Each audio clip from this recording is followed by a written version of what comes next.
வணக்கம். இன்றைக்கி பார்த்தீங்கன்னா சில முக்கியமான நிகழ்ச்சிகளை பார்க்கலாம். முதல்ல பார்த்தீங்கன்னா எடப்பாடி பழனிசாமி சீமானோட பேச்சுவார்த்தை நடத்துகிறாரு. சீமான் நாம் தமிழர் கட்சி அதிமுகவோட கூட்டணி வைக்கும், அதுக்கான வாய்ப்புகள் அதிகமாக இருக்குது. எடப்பாடி பழனிசாமியே சீமானோட பேச்சுவார்த்தை நடத்திட்டு இருக்காரு அப்படிங்கிற மாதிரி ஒரு விஷயம்.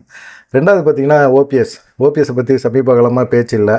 பாஜக கூட்டணியில் அவர் இருக்காரா இல்லையா, என்ன பண்ணிகிட்டு இருக்காரு அப்படிங்கிற மாதிரி பலவிதமான கொஸ்டின்கள் இருந்தது. அந்த விஷயங்களை பார்த்திங்கன்னா அதிமுக தொண்டர்கள் உரிமை மீட்பு மாவட்ட செயலர் கூட்டம் சென்னை ராயப்பேட்டையில் இருக்கிற ஒரு 5 ஸ்டார் ஹோட்டலில் நடக்குது. இதில் ஓபிஎஸ் தலைமை தாங்கியிருக்காரு. அது சம்மந்தமான விஷயங்களையும் பார்க்கலாம்.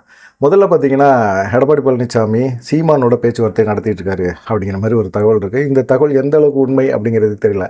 ஆனால் பார்த்திங்கன்னா சீமானை பொறுத்த வரைக்கும் எடப்பாடி பழனிசாமி ரொம்ப பிரெயின் வாஷ் பண்ணிக்கிட்டு இருக்காரு அப்படிங்கிற மாதிரி தான் தெரியுது. ஏன்னா சீமான் 8% வாக்குகளை வச்சுருக்கிறாரு, மாநில அந்தஸ்தை வாங்கியிருக்கிறாரு, கட்சிக்கு ஒரு அங்கீகாரம் கிடச்சிருக்கு, அவருக்கான சாலிடாக 8% வாக்குகள் அவருக்கு உலகம் அப்படிங்கிறது கன்ஃபார்மாக தெரியுது. அப்படிப்பட்ட சூழ்நிலையில் அவர் இது வரைக்குமே தனித்து தான் போட்டிகிட்ருக்காரு. அவருக்கு தோல்வி ஒரு பொருட்டே கிடையாது. வெற்றிங்கிறது அவர் பொறுத்த வரைக்கும் கொஞ்சம் ஊக்கமாக இருக்கும். ஆனால் அவர் கூட்டணி இல்லாமல் வெற்றி பெற முடியுமா அப்படிங்கிறது சாத்தியமே இல்லை. அதை தான் பயன்படுத்துகிறாங்க. விஜயகாந்த் எப்படி தொடர்ந்து கட்சியை வலுப்படுத்துறதுக்கு முயற்சி பண்ணிக்கிட்டே இருந்தார். ஆனால் ஒரு எல்லையில் கூட்டணி வச்சார். கூட்டணி வச்ச பிறகு எதிர்க்கட்சி தலைவர் அப்படிங்கிற ஒரு அந்தஸ்து வச்சுங்கிறார். அதுவும் பார்த்திங்கன்னா அதிமுகவோட கூட்டணி வச்ச போது தான்.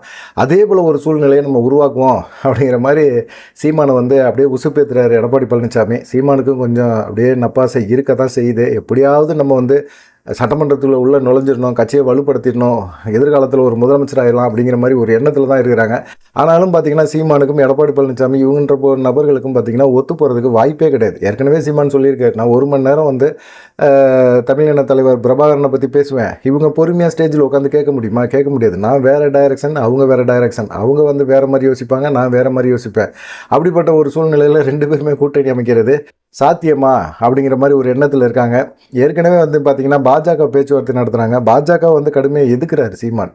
ஆனால் பாஜகவுக்கு 3வது அணி அவர் தான், பி டீம் அவர் தான் அப்படிங்கிற மாதிரிலாம் சொல்கிறாங்க. ஆனாலும் பார்த்திங்கன்னா அவர் பாஜகவோட கூட்டணி வைக்க மாட்டேன்னு சொல்லிகிட்டே இருக்கிறாரு. இந்த மாதிரி சமயத்தில் அதிமுக பாஜக கூட்டணி, அதிமுக எடப்பாடி டீமோட பார்த்திங்கன்னா தமிழக மாநில காங்கிரஸ் கட்சி, அந்த கட்சி தான் இருக்குது, வாசன் கட்சி தான் இருக்குது. மீதி யாருமே பெருசாக இல்லை. பாமக தேமுதிகலாம் கூட்டணியை விட்டு விலகிட்டாங்க.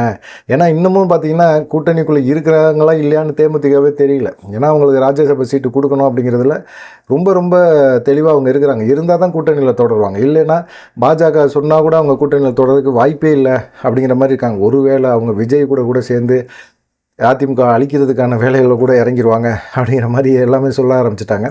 ஆனால் இந்த மாதிரி சமயத்தில் விஜய் எப்படியாவது சீமானை எப்படியாவது அதிமுக கூட்டணியில் கொண்டு வந்துடணும்னு சொல்லிட்டு இது வரைக்குமே பேச்சுவார்த்தை நடத்துனாங்க. அதிமுக சார்பாகவும் பேச்சுவார்த்தை நடத்துனாங்க, பாஜக சார்பாகவும் பேச்சுவார்த்தை நடத்துனாங்க. ஆனால் அதிமுக சார்பாக பார்த்திங்கன்னா இது வரைக்கும் எடப்பாடி பழனிசாமி பேசவே இல்லை. ஆனால் இப்போ சீமான்ட்ட பேச்சுவார்த்தை நடத்தியிருக்காரு எடப்பாடி பழனிசாமி அப்படின்னு சொல்லுவாங்க. டைரெக்டாக எடப்பாடி பழனிசாமி சீமான்ட்ட பேசியிருக்கனால சீமான் கொஞ்சம் இறங்கி வரதுக்கு வாய்ப்புகள் இருக்குது அப்படிங்கிற மாதிரி இருக்காது. அது இல்லாமல் சீமானோட கணக்கு 2026 சட்டமன்ற தேர்தலில் ஒரு 10% வாக்குகள், அதிகமான வாக்குகளை நம்ம ஒரு 5 தொகுதிகளாவது வெற்றி பெற்ற ஒரு வாய்ப்பை பெருசாக நம்ம உருவாக்கிட்டோம் அப்படின்னம்னா நாம் தமிழரை எதிர்காலத்தில் அசைக்கவே முடியாது அப்படிங்கிற ஒரு மாதிரி இருந்துட்டாங்க. சரி, இப்போ நாம் தமிழர் கட்சி இப்போ எடப்பாடி பழனிசாமி அதிமுக பாஜக கூட்டணியோடு வருது, அவங்களும் கூட்டணி வைக்கிறாங்க அப்படின்னா அதிமுக எத்தனை தொகுதியில் நிற்கும் அப்படின்னு பார்த்தீங்கன்னா 130 தொகுதியில் தான் நிற்கிற மாதிரி ஒரு நிலைமைக்கு அவங்க இறங்கி வந்திருக்கிறாங்க. அவங்கள பொறுத்த வரைக்கும் மெஜாரிட்டிக்கு மேலே நம்ம நிற்கணும். கூட்டணி பலத்தோடு நம்ம இருக்கும்போது தனி மெஜாரிட்டி நம்ம கொண்டு வந்துட முடியும் அப்படிங்கிற ஒரு நம்பிக்கையில் அவர் எடப்பாடி பழனிசாமி 130 தொகுதிகள் வரைக்கும் நாங்கள் நிற்கிறதுக்கு தயார் அப்படிங்கிற மாதிரி எடப்பாடி பழனிசாமி இறங்கி வந்திருக்கிறாரு. இதில் நாம் தமிழர் கட்சிக்கு 25 தொகுதிகளை கொடுக்குறதுக்கு ஓகே அப்படிங்கிறாரு. சரி, இவங்க 2 பேத்துக்கும் பார்த்திங்கன்னா 155 தொகுதி ஆயிடுச்சு. மீதி கூட்டணிகள் வரவங்களுக்கு என்ன அப்படின்னு பார்த்திங்கன்னா பாஜகவுக்கு 20 தொகுதி கொடுக்கலாம் அப்படிங்கிற ஒரு எண்ணத்தில் இருக்கிறாரு. அதே போல் பாமகவுக்கும் தேமுதிகவுக்கும் ஒரு குறிப்பிட்ட தொகுதியை கொடுக்கலாம். எவ்வளோ தொகுதி கொடுப்பாங்க அப்படின்னு பார்த்திங்கன்னா பாமகவுக்கு ஒரு 15 தரதுக்கு வாய்ப்பு இருக்குது, தேமுதிகவுக்கு ஒரு 8 அந்த அளவுக்கு தான் தரதுக்கு வாய்ப்புகள் இருக்குது அப்படின்னு சொல்கிறாங்க. பாஜக பொறுத்த வரைக்கும் அவங்களுக்கு ஒரு 20 அப்படிங்கிற மாதிரி தான் அவங்க யோசிச்சுட்ருக்காங்க. அந்த 20 தொகுதியிலையுமே பார்த்திங்கன்னா ஓபிஎஸ்க்கு அவங்க கொடுத்துடணும், அதே போல் டிடிவி தினகரனுக்கும் அவங்க கொடுத்துடணும் அப்படிங்கிற ஒரு கால்குலேஷனை போட்டு அவர் வச்சிருக்கிறாரு எடப்பாடி பழனிசாமி அப்படிங்கிற மாதிரி இருக்காங்க. இதுவே ஒரு டேஞ்சரான ஒரு கணக்கு. இதுவே பாஜகவுக்கு 20 தொகுதிகளாக அவங்க ஒத்துக்கவே மாட்டாங்க. என்றைக்கு இருந்தாலும் அவங்க பிரச்சனை கண்டிப்பாக பண்ணுவாங்க. 20 தொகுதி வாங்கிட்டு அவங்க நிற்கிறதுக்கு என்ன இதா? இவ்வளோ தூரமாக அந்த அண்ணாமலை அதுக்காக தான் கஷ்டப்பட்டாரா? ஒரு கிட்டத்தட்ட இப்போ வந்து நாம் தமிழர் கட்சிக்கு 25% வாக்குகளை தராங்க அப்படின்னா பிஜேபி 11% வாக்குகளை வாங்கி வச்சிருக்குது, 11.5. இவங்க 8% தான் நாம் தமிழர் கட்சி. அவங்களுக்கு வந்து இவருக்கு நாம் தமிழருக்கு 25 தொகுதி கொடுத்தா அவங்களுக்கு எத்தனை தொகுதி கொடுக்கணும்? குறைஞ்சது ஒரு 50 தொகுதியாவது கொடுத்தாகணும். அப்படி தான் இருக்குது. அப்படிப்பட்ட ஒரு சூழ்நிலையில் இவங்க 20 தொகுதி தான் பாஜக கொடுப்பேன் அப்படிங்கிற ஒரு எண்ணத்தில் எடப்பாடி பழனிசாமி இருக்கிறார். ஆனால் 20 தொகுதியை வாங்கிக்கிட்டு எடப்பாடி பழனிசாமியோட கூட்டணியில் நிற்கிறதுக்கு பாஜக ஒன்றும் இது கிடையாது. ஆனால் நைனா நாகேந்திரன் கன்வின்ஸ் பண்ணலாம், அமித்ஷாவை கன்வின்ஸ் பண்ண முடியுமா எடப்பாடி பழனிசாமினால் அப்படிங்கிற ஒரு கொஸ்டின்லாம் வைக்கிறாங்க. இருந்தாலும் பார்த்திங்கன்னா இதை எப்படியாவது நம்ம வந்து நாம் தமிழர் கட்சியையோ இல்லை தாவேகாவையோ நம்ம கூட்டணியில் கொண்டு வந்துட்டோம்னா கடைசி நேரத்தில் தேர்தல் தேதியெல்லாம் அறிவித்த உடனே பாஜகவை விட்டு கழட்டி விட்டுறலாம் பாஜகவை அப்படிங்கிற ஒரு ஐடியாவில் தான் எடப்பாடி பழனிசாமி இருக்கிறார். ஆனால் அந்த ஐடியாவை பாஜக புரியாமல் இருக்குமா? எடப்பாடி பழனிசாமியோட அந்த பிளான் என்ன அப்படிங்கிறதெல்லாம் அவங்க புரியாமல் இருப்பாங்களா?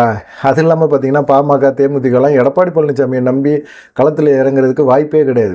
இப்போ இந்த வன்னியர் மாநாடு நடந்ததில் கூட பார்த்திங்கன்னா அவர் வந்து பிரதமரை வந்து அன்புமணி ராமதாஸ் பேசும்போது பாஜகவுக்கு ஆதரவாக பேசுகிறாரு, இந்த சைடு ராமதாஸ் பேசும்போது கூட திமுகவுக்கு ஆதரவாக பேசினார். தம்பி ஸ்டாலின், உங்கள்கிட்ட நான் 10.5% கேட்டேன் அப்படின்னு சொல்லி அவர் பாஜக ஆதரவு நிலையில் அன்புமணி பேசும்போது இவர் திமுக ஆதரவு மனநிலையில் பேசுகிறார். ரெண்டு பேருமே என்ன முடிவெடுக்க போகிறாங்க, யார் முடிவெடுக்க போகிறாங்க, பாஜக பாமக யாரோட கூட்டணி வைக்கணுங்கிற முடிவை யார் எடுக்க போகிறாங்க அப்படிங்கிறது அங்கே ஒரு குழப்பமாக இருக்குது.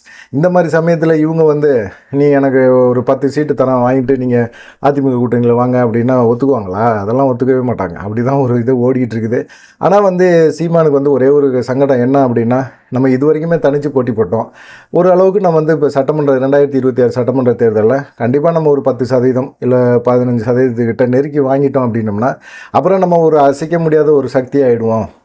ஆனால் இப்போ போய் நம்ம எடப்பாடி பழனிசாமியோட கூட்டணி வச்சோம் அப்படின்னம்னா கண்டிப்பாக வந்து நம்மளை வந்து தோக்கடிச்சிட்டாங்க, இல்லை நம்ம வாக்கு சதவீதத்தை குறைஞ்சிருச்சு, விஜய்னால நம்ம வாக்கு சதவீதம் குறையுது அப்படின்னா கண்டிப்பாக நமக்கு வந்து மிகப்பெரிய ஒரு தலைகுனிவு ஆகிடும். கட்சியை அப்புறமா டெவலப் பண்ணுறது ரொம்ப கஷ்டமாயிடும்.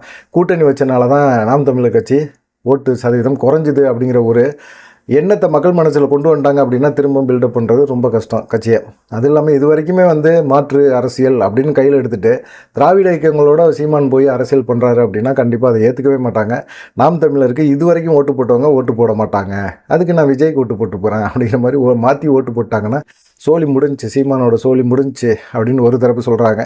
இதெல்லாம் யோசிச்சு தான் சீமான் வந்து எடப்பாடி பழனிசாமியோட பேச்சுவார்த்தை நடத்தியிருக்காரு ஒழிய என்ன டீலிங் அப்படிங்கிறதெல்லாம் விரைவில் அறிவிப்பார். இல்லை அவர் வந்து தனித்து தான் போட்டி போட போகிறேன் அப்படிங்கிற ஒரு எண்ணத்தில் இருந்தார் அப்படின்னா தனிச்சே போட்டி போட்டு போகட்டும் அப்படிங்கிற மாதிரி ஒரு எண்ணத்தில் இருக்கிறாங்க.